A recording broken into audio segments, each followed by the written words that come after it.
Roisin's back in business with us. The OG Roisin Mayer, how's things? Hayley King, hello. Lucy Lou. Amanda Summerhill got to a pair of size 10 jeans. And if any of you have had me say size 10 is unachievable, listen to Amanda Summerhill tonight, who proves that there is nothing impossible in life. Okay, so let's dive right into it, guys. A couple of things I want to go through. First of all, obviously you're here because you want to keep learning. Obviously you're here because you want to progress. And there's a few things I want to teach you about meta learning, which is a way of learning faster. So hands up who wants to learn faster. Hands up who wants to learn faster. Comment, learn faster if you want to learn faster. Hands up who wants to learn faster.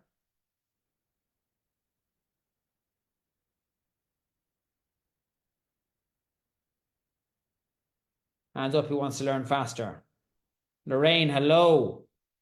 VP is normal. Get in there. Hayley Atkinson, learn faster. Tracy Webster, learn faster. Jeanette, Roisin, Hilary Varney, Lorraine Goldsworthy. Okay, give me a topic that you want to learn faster at then, in terms of sustainable weight loss. Self-sabotage, procrastination, how to stop it, how to come first, ironically, because it's a nice topic. Macronutrients, intuitive eating, injury prevention. Give me a topic you want to learn faster in.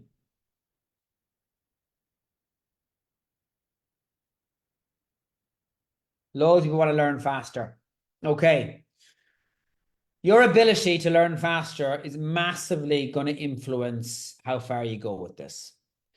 So let's look at self-sabotaging first of all. Managing stress is another one we have here. Self-sabotaging chocolate. How to resist temptation.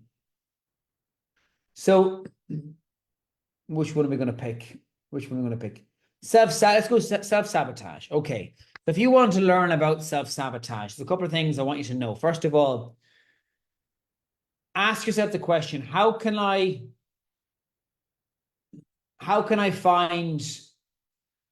separate the wheat from the chaff? I want you to write that down. How can I separate the wheat from the chaff here? How can I learn the few key things that will enable me to make a big dent in stopping self-sabotage? How can I learn the key things to stop me from self-sabotaging? So here's how. 1, go direct to the source. What one question can I ask my coach that will help me address self-sabotage?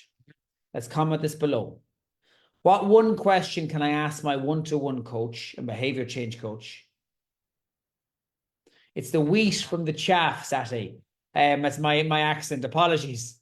What one question can I ask my coach to help me solve this problem? Procrastination, macro, self-sabotage. What one question can I ask my coach? If you try and practice brevity, or if you're forced to be concise by asking one question, it means you get there faster. What one question can I ask? What one question can I ask? Super, super powerful, guys. Okay. What is the main problem I'm trying to solve? Ask that question before you ask the coach the question. Before you ask the coach one question, what is the problem I'm trying to solve? What is the problem I'm trying to solve? And if it's self-sabotage, what I highly recommend we do is we use a number of questions to increase our awareness of it and to remove the decision-making process to make it easier. For example, if you self-sabotage, when do I self-sabotage? At what time of day? How can I stop myself from self-sabotaging? What can I do during that time that will stop me from turning to food? If I turn to snacking and graze between 9 p.m. and 10 at night, could I go for a late night walk with the dog if it's safe? Could I go for a walk outside the street lamps? Could I leave the kitchen and have a separate space for reading for the last hour in bed, before bed, if that's the hour where you feel you struggle the most or more likely to overeat? That way, I'm not actually even looking at how I make better decisions. Instead, you're looking at what can I do at that time of day that will distract me from a behavior that's not serving me. Let's write that down. What can I do at that time of day that will distract me from behavior that's not serving me?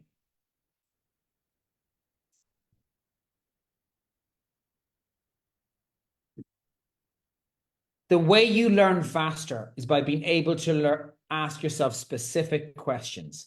If you don't know the problem you're trying to solve, what will happen is you will end up just taking in information in one ear and out the other. For example, if you have a new book, comment below your favorite book that we've recommended for you to read so far. Favorite book. If it's an Audible, it's a bit trickier, but on Audible or in paperback, you can see the actual summary of the book. Hello, Karen Braybook. How's things? Gaynor, hello. Okay. Atomic Habits. There we go. Atomic Habits, cracking book. James Clear. Love this one. So rather than starting at the beginning of the book and reading all of the reasons why you should listen to the author, aka his qualifications, you could just trust us as health professionals and say, this book wouldn't be being recommended if it wasn't a reputable source of information. That means you're trusting our judgment on which books we put in the curriculum. Skip the intro, go straight to the meat. Go straight to the meat of it, which is going to be skipping the acknowledgements and going right to a couple of key strategies. Hello, Babs. I do have all of your work. I've got your laptop in front.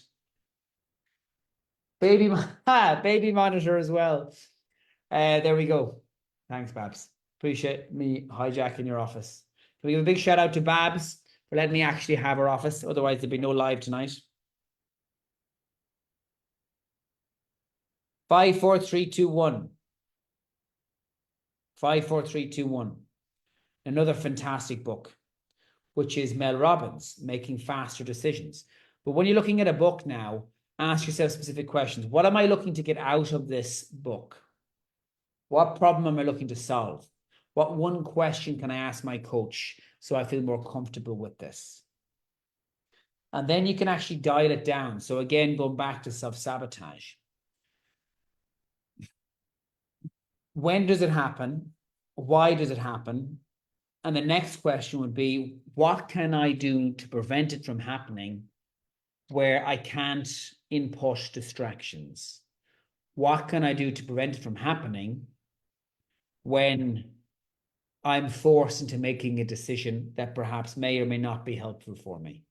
AKA, you're at someone else's house, they're bringing food towards you that you wouldn't normally buy. It's making it more difficult. Thanks for Babs. Cheers, Claire, Mary. Hope we're well. Okay. Super important. What problem are we trying to solve? What problem are we trying to solve? What we're going to do now as well is I'm going to list out a load of ways really quickly in how we can get better at putting ourselves first. Okay? So first of all, I want you to raise your hand if you've ever struggled with not coming first. Hands up if you've ever struggled with not coming first. Hand up if you've never struggled, or hand up if you have struggled with putting yourself first. 146 of you live. Massive thank you to Hayley King for sharing this. Sadie Johel hit the share button and shared it. So did Andrea Williams and Deborah Hunt. And Anisha Farnworth shared it. Nanette Kenwin shared it. Jacqueline Jack shared it. If you guys could share this, that would mean more to me than you possibly know. Denny Phillips shared it. Jacqueline Jack. By the way, keep an eye on this group. This week, we're going to be launching some of our videos on our new YouTube channel. If you have not subscribed to our YouTube channel, please do. Deborah Hunt, I can see that you are actually on the ball in terms of sharing some of the videos here. What I haven't told you yet is the delivery of the videos on the Sport Dietitian channel. And we've over 2,000 subscribers so far. It's not actually all me, which is great. We've got videos delivered from Peter, one of our behavior change coaches, lots from Mish, Aoife, our psychologist as well. So I'm going to share a little link right now. I'm just going to say subscribe. Kate Shields, thank you for sharing as well. So in the comments, you're going to see right now, link, subscribe. Click on that link if you can. Subscribe to our YouTube channel, guys. It would mean more to us than you possibly know. And it will enable us to keep creating content. So many video trainings based on things that you're feeding back to us that you want to learn more about. And because it's not just me doing the videos now, it's Peter and Aoife, and it's Mish, and it's me as well. It means we can create more. So regardless of whether you ever work with us on a one-to-one basis, if you're consuming our YouTube content, it's going to help you. If you're showing up here every single Monday at 7, it's going to help you because we're altering your environment. So lots of people here are saying they struggle with not coming first. Lots of people. Thank you, Hayley. Thank you, Joe Costello. Or Costello, if you're Irish. Okay, good stuff, Roisin. Okay. First of all, why do we struggle to come first? Lots of reasons. One reason you might not be aware of as to why we struggle to come first is because we know somebody else in our family or one of our friends who perhaps does put themselves first, and you see them as selfish. So for that reason, you have a fear of being perceived as being selfish. And for that reason, you go the other way and you have a knee-jerk reaction of always coming last for fear of being perceived as selfish. So instead, you always come last. Hands up here if any of that resonates. Hands up here if any of that resonates. Yes, Joanne, you can get them on Audible for sure. Thank you, Andrea and Caroline and Jackie, for subscribing. The link is there. I'll post it again just now so you guys have it. There's so many videos there. Give them a watch. Enjoy them. Okay. Lots can resonate with that one. Second reason why we don't put ourselves first. Because we're brought up not to. Women are more selfless than men. And I can say that confidently as a man. They are. It's almost like women tend to be the fixers, the solvers, the glue that holds the family together. Hands up again if you can resonate with any of this. Hands up. And that can be out of habit where their women like to be in control, or it can be that people just don't do things. So some women feel like if I don't do it, nobody else will. Hands up if any of this resonates. Another reason, you perhaps do things better than the other people in the family. So it falls back to you. And then that encourages the behavior of your family members, leaving that task up to you as well. Margaret McKeever, people pleasing, absolutely. Another reason why other people come first. And that happens because we're low in confidence. We want to seem useful. We've low self-worth. So we people please. This has to stop. And I'm going to give you a variety of strategies on how we do that. We're brought up, whether you're religious or not, we're brought up, lots of people resonating, lots of people raising their hands. Thank you for this. Narcissistic mother. Yeah, that's a common one. The fixer. Lots of people. Okay. Another common reason, whether you're religious or not, is that people, we're taught from a young age we should treat thy neighbor as we'd like to be treated. But no one ever talks about how we should treat ourselves. In culture, in the UK and Ireland, you're taught to almost not seem to, don't make yourself look too good. Don't come across as arrogant. So we downplay our accomplishments. Again, reducing self-esteem. Again, contributing to you not coming first. So first of all, I want to squish the mentality that coming first is selfish. It's not. A common way I do this is that I speak to ladies. I say, okay, women with kids in their 20s or kids going to uni or college typically fall into one or two categories. First category is we always come last and we are the taxi and the piggy bank. Hands up again if you can resonate with that. Always coming last. You're the taxi, you're the piggy bank. That means your health deteriorates It means your confidence goes downhill. You're perhaps showcasing less self-respect, giving the wrong messages to your daughter or granddaughter. And it means that you're less likely to be taking part. You end up being the person at the merry-go-round holding the bags. And I don't want any of you to end up being the person holding the bags at a merry-go-round or at amusements or hurdy-gurdies, what you call them in Ireland. And I'm sure a lot of ye can relate to this. Hands up and comment this below. In the past, I've been the one left holding the bags. Comment that below. In the past, I've been the one left holding the bags. In the past, I've been the one held holding the bags. And you don't have to have kids to come last, by the way, Hayley. You're becoming last in terms of staff, in terms of colleagues, in terms of employers, in terms of friends.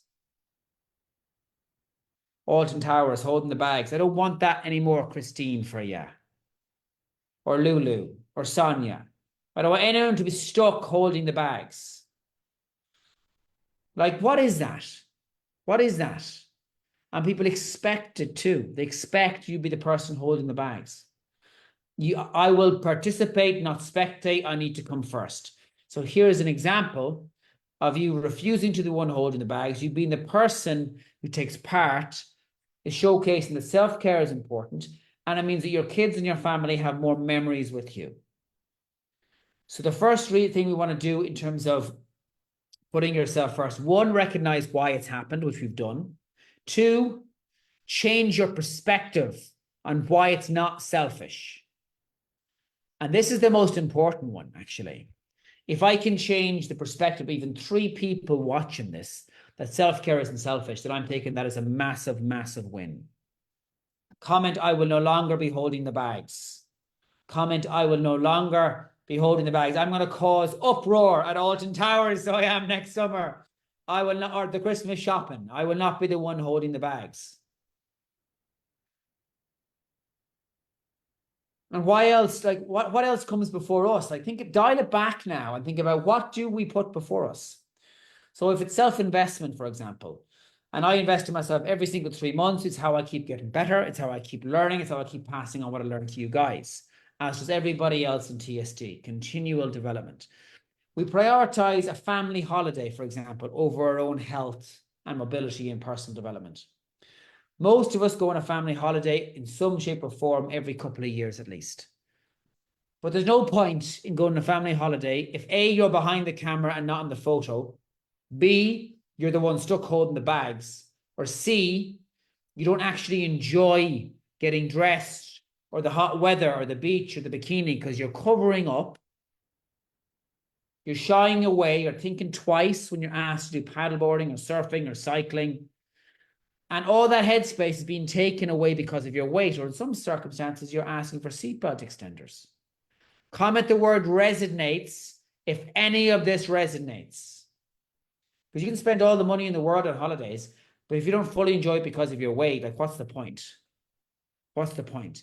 And I don't want you to feel okay. Okay is the new enemy.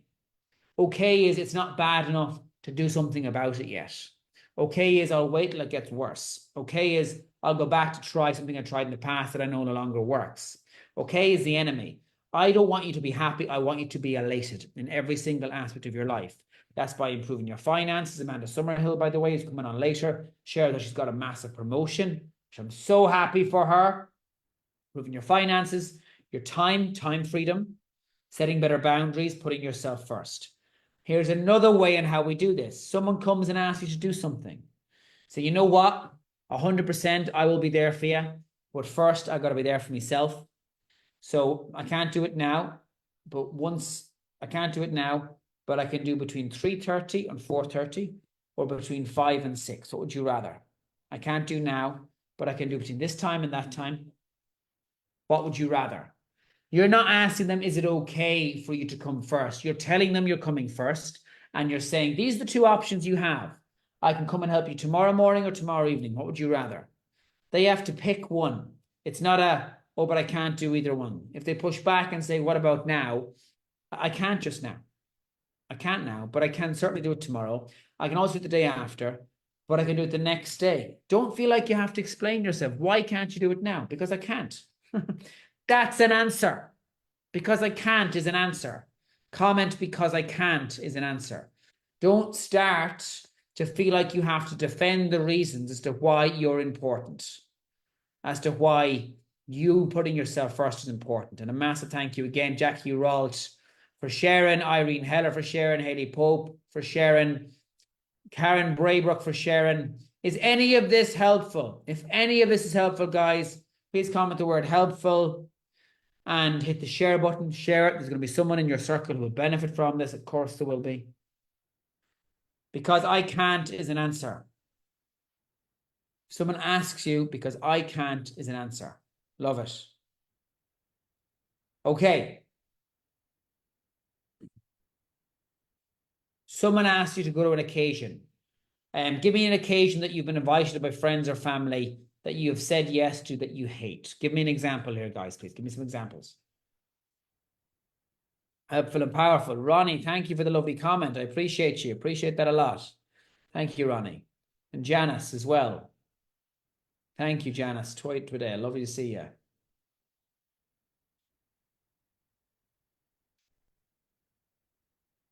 Thank you, Denny. Wedding. Invited to a wedding, but can't go. Wow. Here we go. Barbecue. It was a wedding I wasn't at in August that, again, I had to say no to. School reunion, barbecue, weddings. Okay, weddings. So first of all, I want you to decide how you're going to say yes and no to things. Scale of 1 to 10, 10 being, oh my God, you'd definitely go, you'd move heaven and earth to be there. 1 is you couldn't think of anything worse. I want you to scale these invitations on a scale of 1 to 10. 10 being, I wouldn't miss it for the world. 1 being, I will hate every second. I want you to remove the numbers 6 and 7 from your selection. So it's either a 1, 2, 3, 4, 5, or it is an 8, 9, 10. You can't pick 6, you can't pick 7 because you removed it. So it's either a 1, 2, 3, 4, 5, or it's an 8, 9, 10. If it's 5 or below, you're not going. If it's 8 or above, go. Okay? Choose what you actually will enjoy from it. Super, super important, guys. So if someone asks you to a wedding, like, first of all, if someone's getting married, there's going to be 100 people there, or if it's an Irish wedding, probably 200 or 300 people there. And the bride and groom can't get around everyone anyway. And their day isn't going to be massively, like, not like being humble, guys. The bride and groom's day isn't going to be massively impacted whether or not you're there, unless you're part of the bridal party or part of the wedding party. You're the parent, etc. Or if it's someone that you're close to. But if it's a distant wedding of a friend or a cousin, what would be really nice is send some flowers. Send the flowers, send a gift. I know in Ireland, like, it's very, very normal to give a gift of like €100 per head, pays for dinner, and then some. Send a gift. Be generous. Be generous financially, but be selfish with your time. Be generous financially, be selfish with your time. Comment that below. I will be generous financially, but I will be selfish with my time. Send some flowers, send a gift, and give, and just say, wishing yourself, Mrs. Bouquet and Alonso, a very special day. And unfortunately, I'm not going to be able to make it, but I'm sure it will be a fantastic day for you both. Make sure that you take some time to break away from the crowd every once in a while and take some mental snapshots of different stages of the day, because it's going to fly by. Make sure that you do that. Make sure that you find some time for 2 or 3 minutes, 3 or 4 times in the day with just you two, to just soak it all in. Make sure you step back from the crowd and you watch your friends and family and loved ones enjoying it. Having some mental snapshots like that is helpful. I wish you a wonderful day. I'll be there with you in spirit. Have a blast. Haley Pope. Janice Twiddale. Sati Johill. Thank you, Lynn.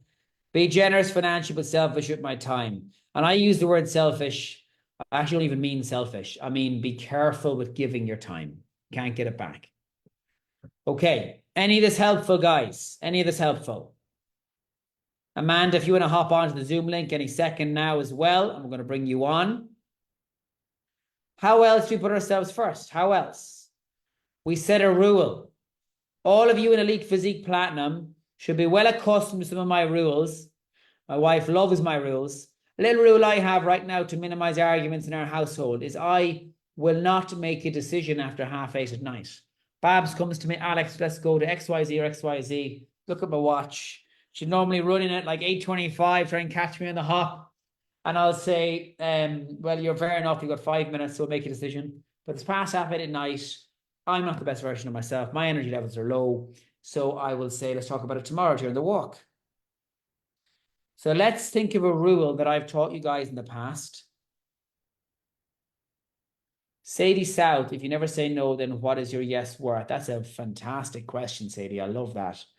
Come on, guys. I'm calling all of you Platinum members now. You're well versed in this. I'm quizzing you. Give me an example of a rule that I've set in the past to help set boundaries and enable you to say no. Comment one to your boss, comes to you with another job. Okay. Thanks for this. First of all, I appreciate the responsibility. Just before you go, though, this is a quick list of what I'm doing right now in terms of like what I'm at right now in terms of my capacity. I'm definitely at capacity. So I want to make sure that I'm prioritizing obviously what I think is a priority, but also what you think is a priority. So out of all these tasks, plus the new one you brought in, what would you like me to prioritize first? Okay. And what do you think I could, what should I put off till next week? What should we delay here? Like, I'm a big believer that we do it, we delay it, we delete it, we delegate it. So is there anything here, first of all, that can be deleted? Because sometimes we set tasks and they become obsolete. They become non-relevant. Like an example would be finding a venue for an event that you're hosting, but then the event gets cancelled. Obviously, finding the venue is then irrelevant. Is there anything that we can delete here? Perfect. Okay. Delegate. I actually don't want to delegate anything because I love what I do and I love working with you. I'm going to do this. I don't want to delegate anything. That shows that you're enthusiastic. What do we do? What do we delete? What do we delay? Jackie Rod, make a plan every day. 3 Ds, delete, delegate, do it, and dump it. Love it. Christine Copestake, don't answer my phone between certain times. You've been paying attention, guys. I, for example, won't answer my phone during my training times. I won't answer my phone after 8 p.m. at night either. Delete, delegate, delay. I have a rule. Someone invites you to something. I have a rule. I don't book more than 3 weeks in advance. And I'll tell you why right now. Because I am, and I make a little bit of fun of yourself here, in a jesty way, not putting yourself down here. Sometimes, Mary, to be honest, I fly by the seat of my pants. And I know if I book something 3 weeks out, I will speak to someone tomorrow and I'll book the same thing on the same day at the same time, and I'll end up letting you down. So to stop that happening, I have a rule. And people don't question rules. I don't book that far ahead. But come back to me in 2 weeks and let me know then, and I'll let you know where I am with my diary. I'll let you know where I am with my diary. See, that's a nicer way of saying I'll let you know if I have time. It's more caring to say I'll let you know where I am at my diary. As in, I'll let you know, it's a more comforting way of saying whether I have time or not. And come back to me. And then change the topic and deflect quickly. Deflect quickly. Because I want you to keep your commitments. Because like Roisin here sharing that she's cancelled last minute. And obviously you feel bad when you do that. I don't want you to cancel last minute. I want you to keep your commitments, but I want you to commit to less. And I actually want everyone to comment this below.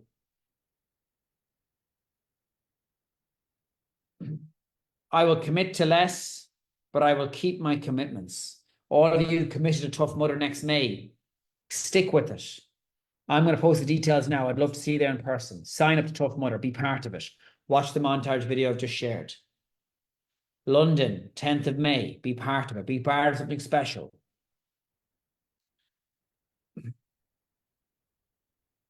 So comment that below. I will commit to less, but keep my commitments. I will commit to less, but keep my commitments. Okay, guys. And this week's challenge. Speaking of commitments, here they come. Massive congrats to everybody, by the way, who has the courage to do this week's challenge, was kneeling on the floor, smiling at the camera, getting up and down 10 times. Huge. Now we're raising the bar. Can I get a drum roll, please, guys? Now we are raising the bar. I am raising the bar. I'm going to have an open-ended challenge to encourage you guys to be creative and to pick something that you enjoy. So what I need from every one of you is a 10 to 20-second video, short video. The reason why I'm saying it's short is I want it to be easier for more people to do it.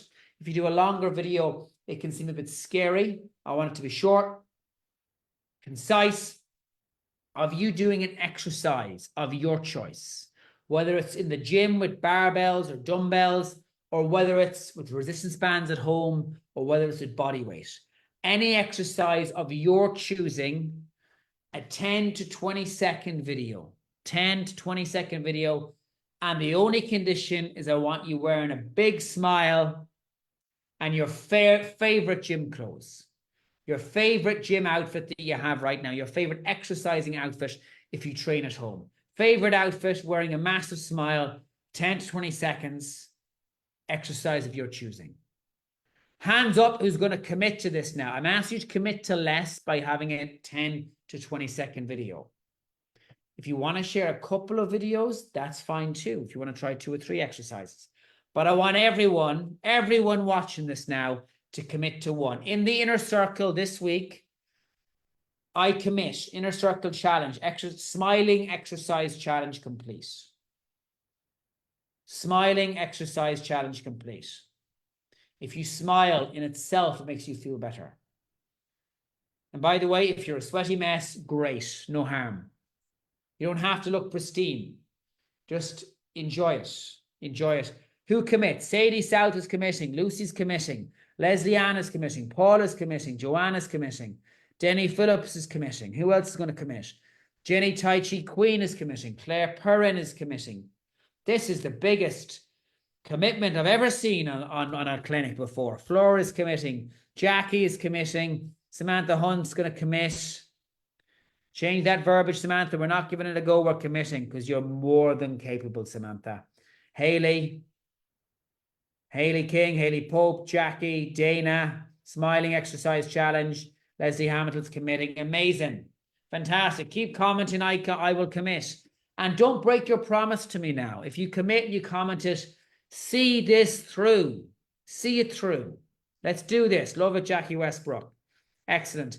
And can we give a massive warm welcome for the insatiable Amanda Summerhill. Amanda, hello. Can you hear me? How's things, Amanda? I'm all right. How are you? I am delighted to have you here. Thank you so much for coming in. Love the hair as well, by the way. Thank you. Definitely changed the Tough Mudder. Am I right? It's blonde now. I knew it. Yes. I'm getting better at noticing that. Excellent. Brilliant. So good to have you here. Thanks for coming on. Obviously, so many people here know you, Amanda, from your breathtaking before and after photograph. I mean, it's like you have to look twice to make sure it's the same person. It's incredible what you've done. And I especially love that you shared a couple of perhaps vulnerable photographs of yourself back, a few years back, which shows courage. So why don't we go right back to the beginning, first of all, Amanda, because a lot of people here will be at the start of their journey, probably will struggle to be able to future pace to getting to where you are now.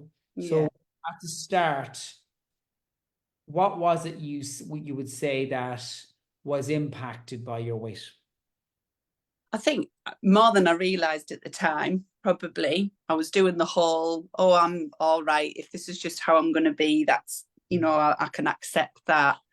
But my confidence was low. I think I was in a probably a worse place mentally than I had realised or given kind of myself any care for.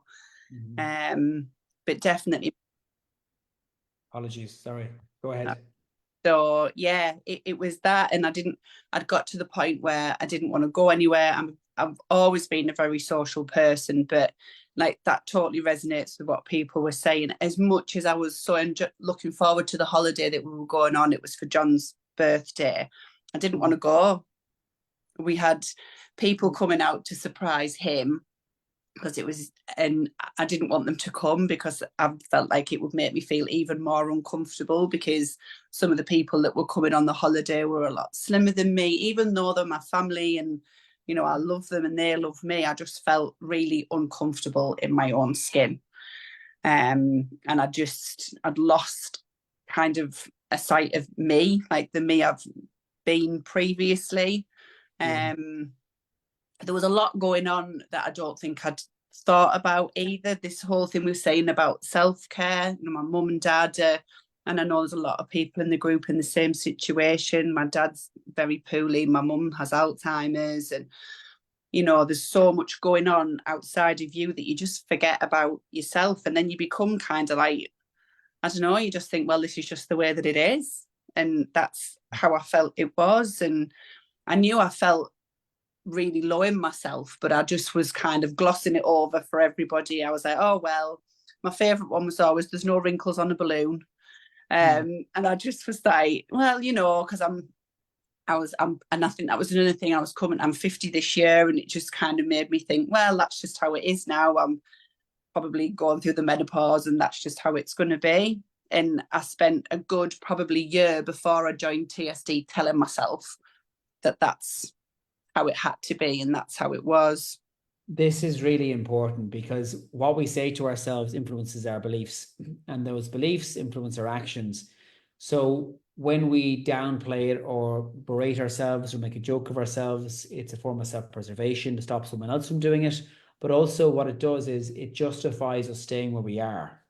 And one thing I want everyone to be super aware of is if you ever catch yourself justifying not doing something that you know deep down will make you happy.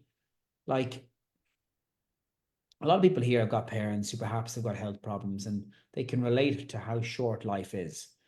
Like this is not a rehearsal, cliche or not, it's not. And because we've tried so many things in the past that perhaps aren't sustainable, it means that we build up this mountain of self-doubt, which means it's easier to just not try. 100%. Yeah.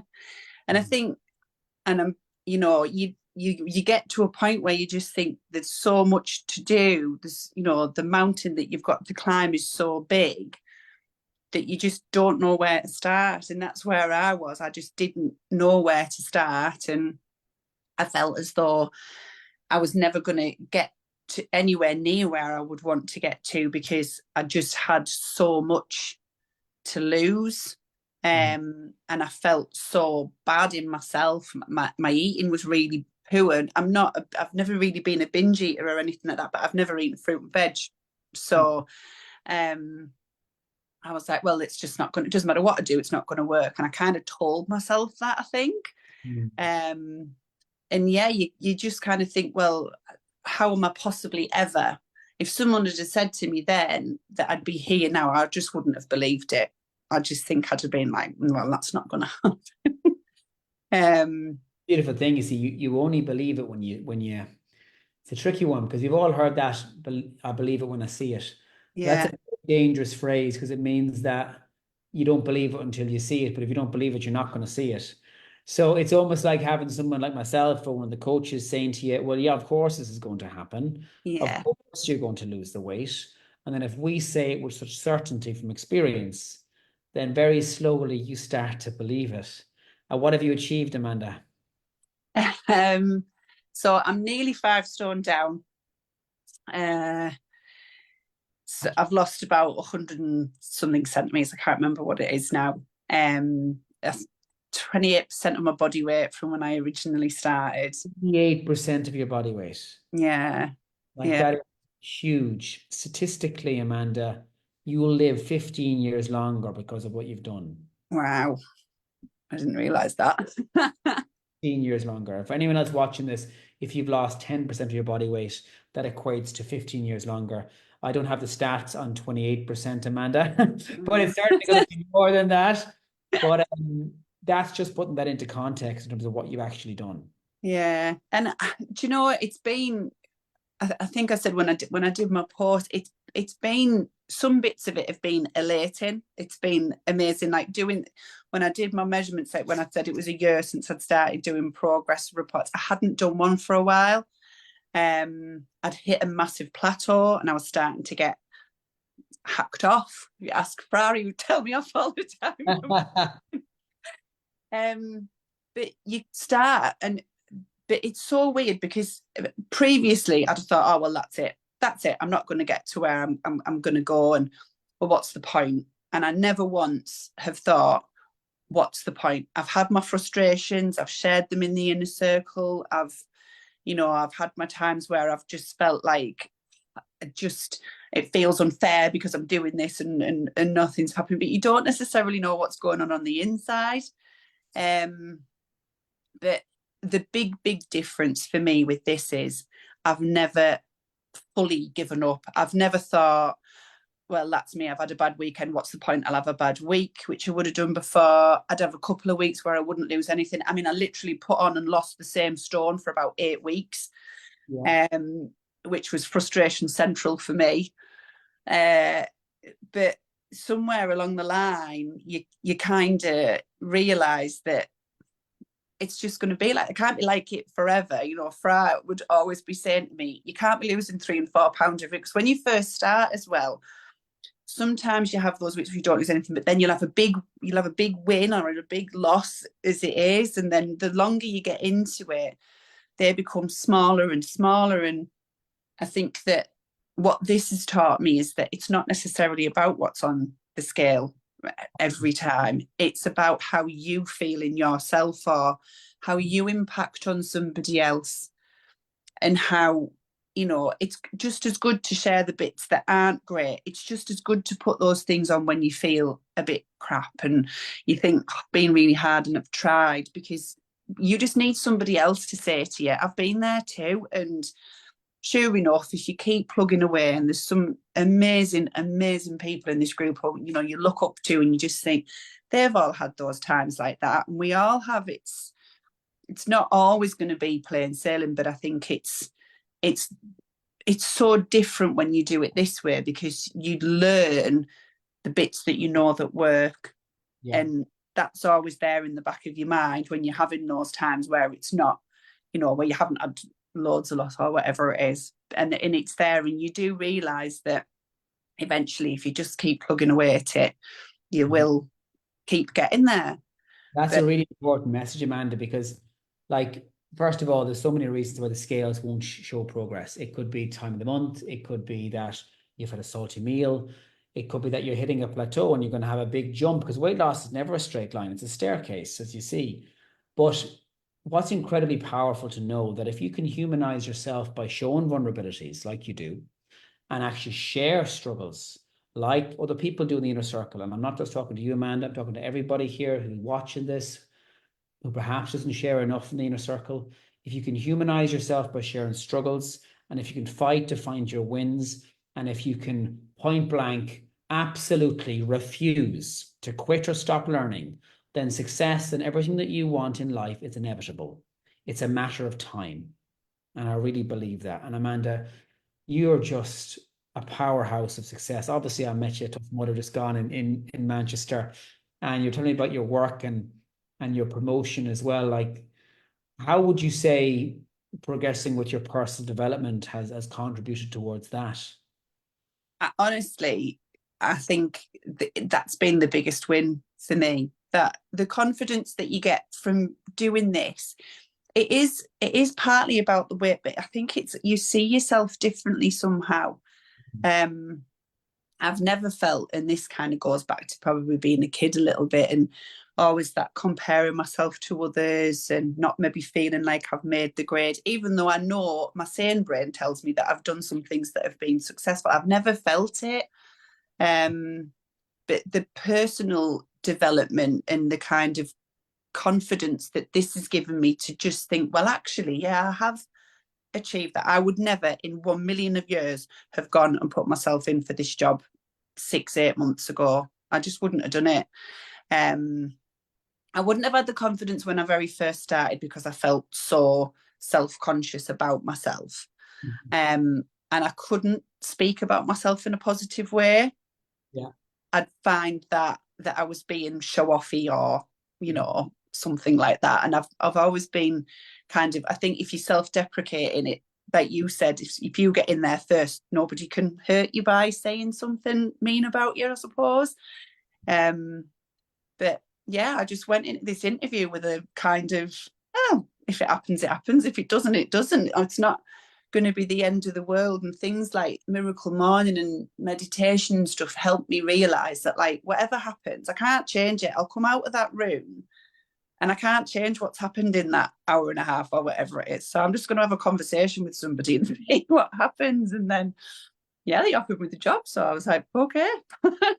Amanda, it's just such an important point because the time is going to pass anyway. You're going to be a year older 12 months from now anyway. So, like, even if things don't work out the first time for some people, like, at least you've tried, put yourself forward and stepped out of your comfort zone like that, going in with that confidence, Amanda. And this is what I mean when I say your life should horizontally improve. Strength, mobility, confidence, the messages you're giving to your family, income, job satisfaction, everything, and by the way, we have just short of 1,000 comments here, Amanda. So best of luck going through all of them. If you could reply to a few, that would be amazing. Just to 1.1 thousand comments already, Amanda. Just so many incredible. You're an inspiration. Yes, Amanda, love the way you're thinking and you're seeing your worth. Love it. Well done. Well done on the promotion. Thank you for sharing your journey. Inspiring, resonates with so many of us. So please do. And obviously, there's loads of people here who struggle with A, investing in themselves, or B, actually even just putting time into themselves because of low self-worth. What would you say to someone who's on the fence and is not sure about putting themselves first? Do it. Honestly, I was there. I sat on the edge of the inner circle for 3 months before I took the leap. I did it once and then thought I was going to get made redundant, so said I wasn't going to do it. But do you know what? It's been the best investment, financially, time-wise. I have time for myself now. Now, I choose to get up at 4:30 in the morning every day to do that, but I have to do that because life just gets in the way otherwise. Work, kids, my mum and dad. But it's worth every minute. And if you can do it, just go the once, do the thing that you don't want to do it and not be very good at it. Because the more you do it, the easier it becomes, the more natural it becomes, and then the more you need it. If I don't go to the gym now, I'm cranky. Oh, absolutely. Intolerable, my wife terms me. I'm so if I don't go or if I haven't been able to kind of, and I did something to my leg and I've broken my finger, but again, it's been those things that, like, I just do something different. I've just walked on the treadmills. I'm not allowed to walk on the treadmills now. I'll go on the cross trainer thing, or I've done Pilates because I couldn't do HIIT. And it's just do something just for you. Go and give yourself those 30 minutes, have a walk in the peace and quiet, and just, it does help. And I know it's a horrible feeling when you start and you're scared and you think, what's the point? It's never going to happen, but it will if you keep doing it every day. One of the favorite things you have always said is, I'm not there yet. And I would say I'm still not there yet. But every day you put one foot in front of the other, you get closer to where you want to be. And that's the reality. So Not there yet, but I'm well on my way. Not there yet, but I'm well on my way. yeah, and that's the thing. Sometimes you're right at the beginning, sometimes you have to stop. But yeah, just do it would be my advice. And like you mentioned about it being scary, or about there being struggles along the way too. And what I want everyone to know is that typically in life, like the biggest opportunities are wrapped with problems. And all we can see is the problems. And it's all the staring back at us is the problem. But it's only when we move past it that we recognize it actually was a huge opportunity for growth. And what makes you think this is sustainable? It's not going to be like a temporary thing and then you regain all the weight and go back. I've I've done this before. I lost quite a lot of weight before when John and I got married. I lost nearly 5 stone, but I did it in 4 months. It was ridiculous. I wasn't eating properly. I wasn't doing anything proper. And the minute the wedding was over and done with, I was like, oh, well, I did that. That's what that was for. But this is because I've worked on more than just the scales. It's like the scales are a byproduct of everything else. It's and that's what makes it different. It's the belief that if you can, when you look at all of the people that are on here, like some of the stories are just phenomenal, and you just think that these people have been in wheelchairs or haven't been able to move, have been, immobilized completely, and people have done it. So if I can do it, I mean, I literally could not have done that challenge, like get up and get down off the floor when I started, not a cat in hell's chance. And just do it once, and that's the thing that makes it sustainable. It's the fact that you learn how to do things that maybe like when you start, you can't do all of the things that are in that your exercise plan as an example, but you learn that, okay, but if I do that, or if I sleep better, or if I drink the water, or if I, just stick to my plan, that'll help me for now. And then these things will come in time. And that's what makes it sustainable, because not every day is I'm going to jump out of bed, I'm going to put my gym stuff on and I'm going to run to the gym. Some days you feel a bit pants. And, but on those days you think, right, well, I'm going to drink enough water and I'm going to at least do 2,000-3,000 steps, or I'm going to make sure that I go to bed early and have an early night and sleep better. And tomorrow's another day. And that's, I think, been the biggest difference for me, is that every day you wake up and you go, that's it. Today's a new day. Yesterday's gone. I can't do anything to change it, but I can do something today, or I can do something tomorrow. And then before you know it, a year's gone down the line and I'm sat here talking to you. I know. And I remember even suggesting it to you, at the time. And now look at you, Amanda. Like, talk about blossoming. But and my favorite thing that you've shared is just the fact that you're obviously so humble in yourself, but you're meeting everybody watching this where they are, because you've been there as well. And that means you're so personable, you're humanizing yourself, and I'm just so proud of you. And so it's for and I just like talk about the inner circle being a great place. Like, you're an integral part of that. And the comments here are just incredible. So I just want to thank everyone who's come along to obviously support Amanda. I want to thank you, Amanda, for coming on here and inspired so many people. And like, you're so far ahead, but we're never going to reach where we want to go, because where's the fun in that? We're always going to be striving. Grateful for how far we've come, because I don't think we should ever be given any more in life if we're not grateful for what we already have. Grateful for how far you've come, but of course, striving for more. And no doubt, Amanda, you will keep striving. So thank you for coming on. You're an absolute rock star. Have a wonderful night. Thank you. See you Bye bye, later, everyone. guys. Bye Bye. bye. Bye bye. Bye bye.